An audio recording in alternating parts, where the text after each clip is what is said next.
V9 న్యూస్కి స్వాగతం. ఇప్పుడు హెడ్లైన్స్. విశాఖ ప్రెస్ క్లబ్లో ఈరోజు ప్రజాపిత బ్రహ్మకుమారి జర్నలిస్ట్ మిత్రులకు రక్షాబంధన్ ముఖ్య అతిథిగా సెంచరీ యూనివర్సిటీ వైస్ ఛాన్సలర్ రాజుగారు, గంట్ల శ్రీనుబాబు, నాగరాజ్ పట్నాయక్, రమక్య, కామేశ్వరక్య ఇతరులు పాల్గొన్నారు. జర్నలిస్టుల మిత్రులకు రాఖీ బంధన కట్టి చక్కటి సాంప్రదాయమైన లడ్డూని తినిపించారు.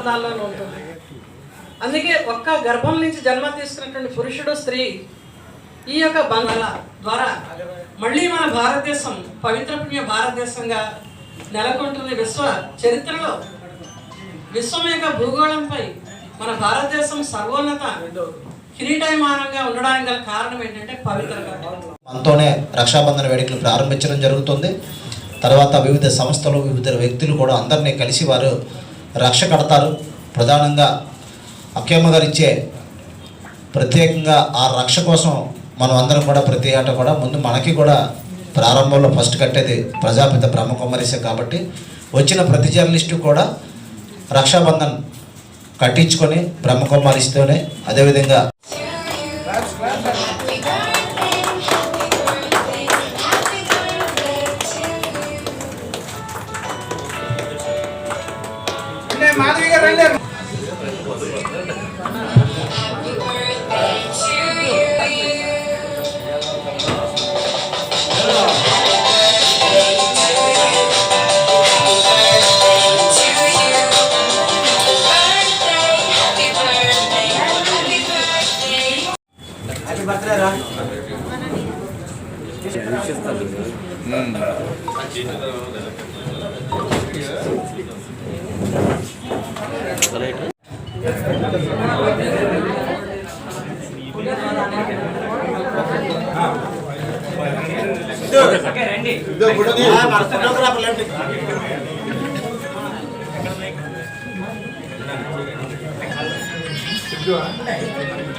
రక్షాబంధన్ పండుగ సందర్భంలో సభాధ్యక్షులు శ్రీబాబు గారు,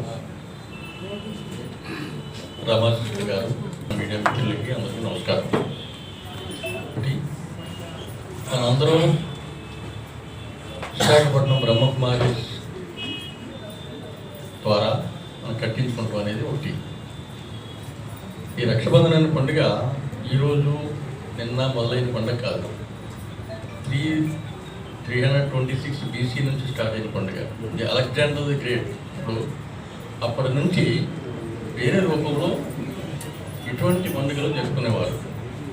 నాకు అమ్మ అంటే మన జన్మనిచ్చినవాడు, గాడ్లో ఉందన్నమాట. GOD. ఈ ఎక్స్పెన్షన్ చాలామందికి అవగాహన ఉండదు. G అంటే జనరేటర్ ఆఫ్ గాడ్, అంటే మనం పుట్టినవాడు బ్రహ్మ. O అంటే ఆపరేటర్, జీవితాన్ని ఆపరేట్ చేసేవాడు విష్ణుమూర్తి. D అంటే డిస్ట్రాయర్, మహేశ్వరుడు. అందులో ముగ్గురు త్రిమూర్తులు అన్నమాట. ఈ మన బ్రహ్మకుమారి సిస్టర్స్ అవనండి, క్రిస్టియన్స్ అవనండి, ఏ విధంగా తీసుకున్నాం అంటే మనకి కట్టడం అనేది మన అదృష్టంగా భావిస్తున్నాం. అంటే వారికి మనకి ఈ రక్షాబంధనం కట్టి ఈ జీవితం చక్కగా ఉండాలి, ప్రొటెక్షన్ ఉంది, మేము ఉన్నాం వెనకాలనే ఒక లేడీ ద్వారా